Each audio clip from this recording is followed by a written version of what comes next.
দেশ থেকে বিদেশ, খেলা থেকে বিনোদন, সব ধরনের খবর নিয়ে আমি মিঠু শুরু করছি নজরের দুনিয়া। 8.2 মাত্রার ভূমিকম্পে কেঁপে উঠল ফিলিপিন্স। ভয়ঙ্কর সুনামির সতর্কতা জারি। ভয়ঙ্কর ভূমিকম্পে কেঁপে উঠল দক্ষিণ পূর্ব এশিয়ার দেশ ফিলিপিন্স। সোমবার সকালে অনুভূত হওয়া এই ভূমিকম্পের তীব্রতা ছিল রিক্টার স্কেলে 8.2। কম্পনের তীব্রতা এতটাই ছিল যে বহু বাড়ি ধসে পড়ে।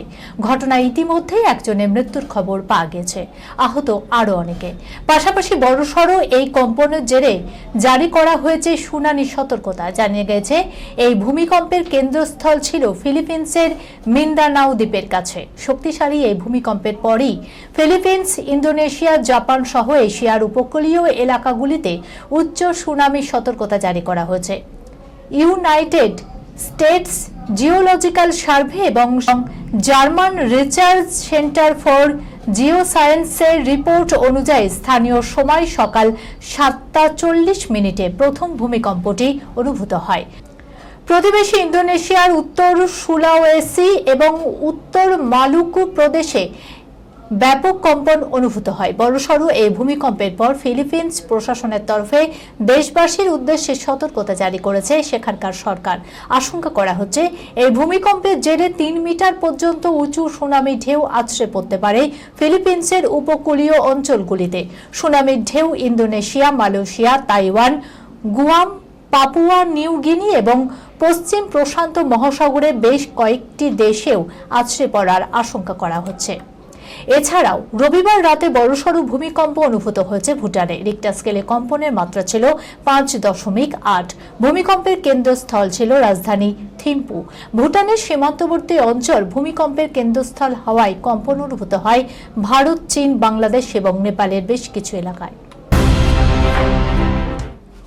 বিশ্বনাথের শহরে মাছ মাংস নয়, এবার বারাণসীর বাইরে আমিষের দোকান সরানোর প্রস্তাবে শিলমোহর। সত্যজিৎ রায় পরিচালিত জয় বাবা ফেলুদা ছবিতে ফেলুদা বলেছিল, বারাণসী হলো বাঙালির সেকেন্ড হোম।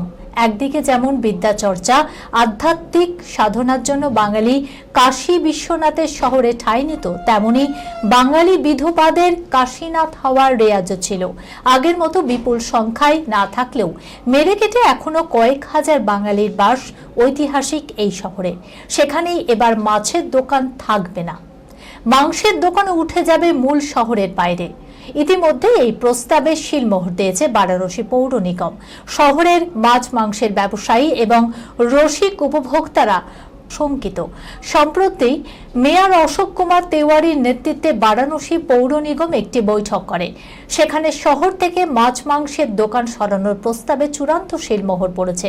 পৌর নিগমের শীর্ষ আধিকারিকের দাবি, আগামী কয়েকদিনের মধ্যেই সেই কাজ শুরু হয়ে যাবে। পরিকল্পনা অনুযায়ী বর্তমান শহরের সীমার মধ্যে চালু থাকা মাছ মাংসের দোকানগুলিকে রামনগর, সুজাবাদ, গণেশপুর, অবলেশপুর এবং শিবপুরের নির্দিষ্ট অঞ্চলে স্থানান্তরিত করা হবে। আপত্তি সত্ত্বেও শরীর প্রদর্শন, মা সেটে থাকলে অন্যায় হতো না, পেড্ডি বিতর্কে বিস্ফোরক জাহ্নবী কাপুর। দক্ষিণী ছবির দাপটে কোণঠাসা হয় বলিউড থেকে টলিউড, কিন্তু অনেক সময় দর্শককে হলমুখী করতে গিয়ে অতিরঞ্জিত বিনোদনের দোষে দুষ্ট হয় দক্ষিণী সিনে দুনিয়া। এই মুহূর্তে ঠিক সেই কারণেই সমালোচিত পেড্ডি। বিগ বাজেটের এই ছবি শুধুই শরীর কেন্দ্রিক। জাহ্নবী কাপুরের শরীরের সংবেদনশীল অংশে ক্যামেরার ফোকাসে বিরক্ত দর্শক। ছবিতে একজন মহিলাকে পণ্য হিসাবে প্রতিস্থাপনের অভিযোগে সরগরম নেট ভুবন। জাহ্নবীর বক্ষ বিভাজিকা থেকে সৌষ্ঠব কোমর এমনভাবে পরিবেশন করা হচ্ছে যা দেখে ক্ষোভে ফুঁসছে হলমুখী দর্শক। বিতর্কের মাঝে এক্স হ্যান্ডেলে ক্ষমা চেয়েছেন সিনেমার পরিচালক।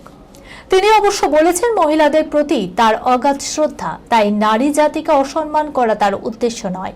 যাকে ঘিরে বিতর্ক, যার সমর্থনে সকলে আওয়াজ তুলছেন, তিনি অর্থাৎ জাহ্নবী কাপুর কেন প্রতিক্রিয়াহীন?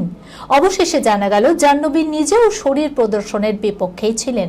স্তন বা কোমরকে যেন কোনোভাবেই হাইলাইট না করা হয় সে বিষয়ে বারবার সতর্ক করেছিলেন।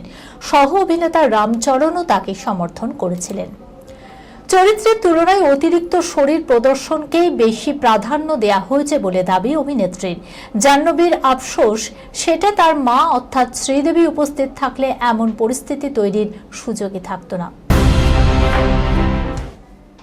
ঠোঁটে ঠোঁট রাখার আগেই মনীষার মুখের বিশ্রী দুর্গন্ধে গা গুলিয়ে উঠেছিল ববি দেওয়ালের। ফাঁস করলেন টুইঙ্কেলের কীর্তিও। দেখুন, বলিউড অভিনেতা ববি দেওয়াল খলনায়কের চরিত্রে বর্তমানে বেশ জনপ্রিয়তা অর্জন করেছেন। তবে ক্যারিয়ারের শুরুর দিকে তার ভাবমূর্তি ছিল সম্পূর্ণ ভিন্ন। তিনি সেটে তার দুষ্টুমি সহ অভিনেতাদের নিয়ে মজা করার জন্য বিশেষ পরিচিতও ছিলেন। এর ফলে প্রায় তাকে নিয়ে এমন সব গল্প তৈরি হতো যা ভক্তদের অবাক করে দিত। সম্প্রতি ববি দেওয়ালও তার চলচ্চিত্র জীবনের কিছু ঘটনা শেয়ার করেছেন, যা পুরনো স্মৃতি ফিরিয়ে এনেছে।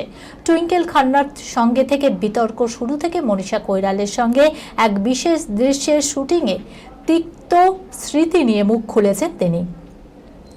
শোতে ববির বিরুদ্ধে অভিযোগ করা হয়েছিল যে তিনি তার সিনেমার নায়িকাদের সঙ্গে, বিশেষ করে 1995 সালে বারসাত সিনেমার সময় ছোটখাটো ঝগড়া করতেন।